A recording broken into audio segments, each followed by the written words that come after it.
Hello even again. It's Craig here again. Still January the 19th. After I done the two short videos about the Poulan and my Home Light Antique 500 that I just received, I thought this would be a good time, since I'm right here doing this, to go ahead and show you something else. I purchased a Husqvarna 575, or no, not a 575, a 576 for parts.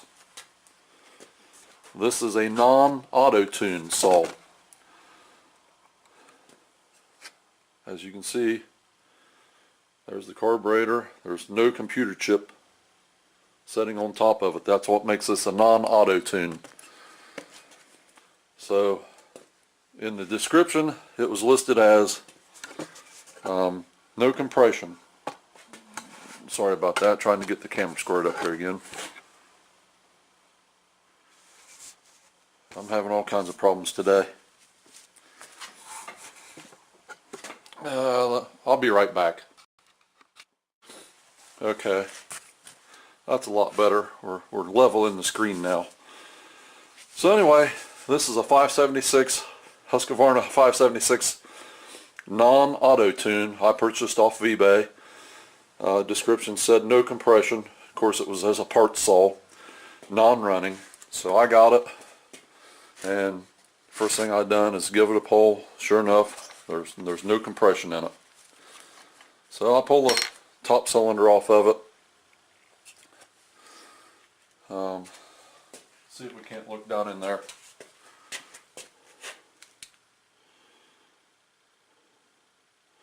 This is the original Husqvarna cylinder. Let's get a closer up here. There we go.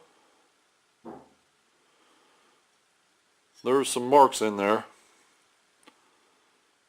but there's no scoring. This cylinder, just put a hone in it, and it can be reused. But if you look right up there on the squish band, you can see where something has hit it, and right there on the bottom about the 5 o'clock, there's actually a piece of metal in there. And there's actually 3 or 4 pieces of metal around the top. So I knew something had let go at that point. So the first thing I done was check the bearings. The bearings are tight. There's no play whatsoever in the crank bearings.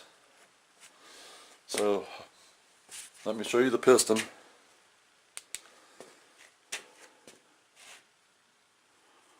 Let me take this back out.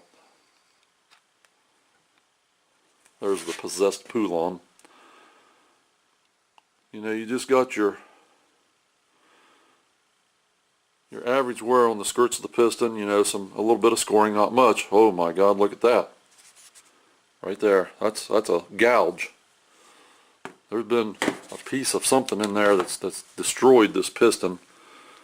And then if you look at the top of it, it's been all beat up. Big notch out right there. This piston's destroyed. I can't believe the cylinder isn't destroyed or even scratched up more than what it is. The rings are stuck. I'm sure that's why there was no compression, but the rings are stuck probably because of the big gouges that's clamping down on it. So anyway, got a mark right there. My next thought was the small end rod bearing come apart. I've got it in the box. Well, I can assure you it was not the small end rod bearing. So I grabbed the rod and tried to move it up and down. It's tight. There's no movement up and down. So then I tried it side to side.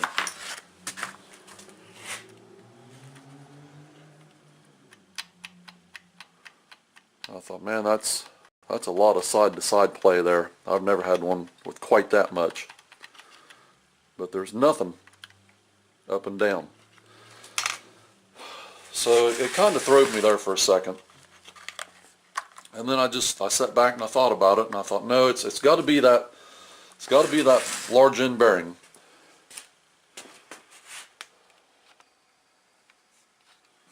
I'm going to try to do this so you guys may be able to see what I found. Let me get my little pick here. See if I can't replicate what I seen. I'm in here. I'm trying to turn my inner big end bearing around. And then I come to right here. I hope there's enough light. See them bearings moving around right there?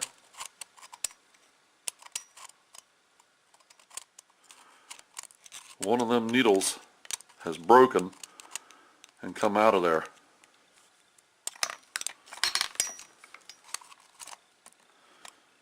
And that's what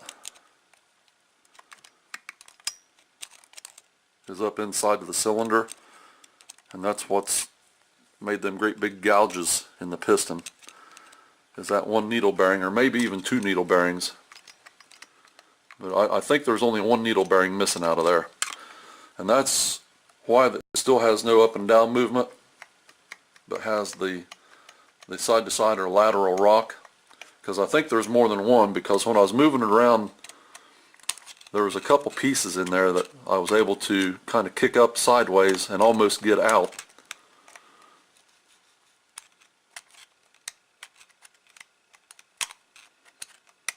You know,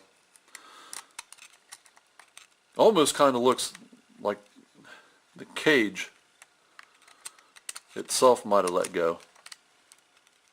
There might even be two needle bearings out of that, because that's from about there, right there is a piece of it. I can't get.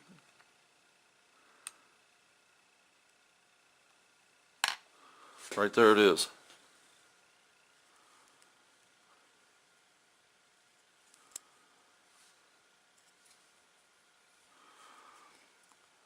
That, my friends, is a piece of the cage.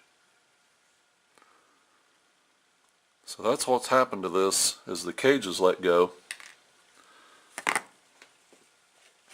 and then the bearings got cocked around sideways or whatever, and probably broke one or two of them, and then sent shrapnel clear through the cylinder, and that's what caused this saw to quit running. So, you know, kind of sucks that I don't have a good crank. It was a complete saw. The only thing that was wrong with this saw, the flag was broken, and it did not have a clutch cover, and it did not have a clutch drum and bearing for the clutch drum, which that's all just minor stuff. The most important parts of it was still here, the carburetor, the cylinder.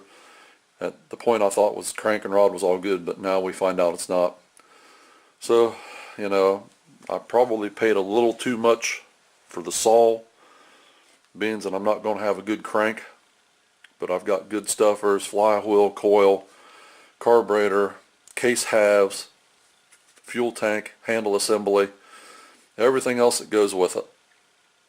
So for the $55 and the $32 I think I paid for shipping for this, $82, I think I've got that many parts in it. And like I said, the reason I bought it was because it was a non-Autotune. So a lot of the induction parts, like the carburetors and stuff, will still work over on the 575 and 570 series, and which I do have a 575 from last year that I purchased that is still in the works. I just haven't gotten around to it. But plans for that 575 may change. I may scrap the plans to rebuild that 575 and take that crank and put in this 576 and build this one back up, because I like the transfer openings here a lot better on the 576 versus the 570, 575 models.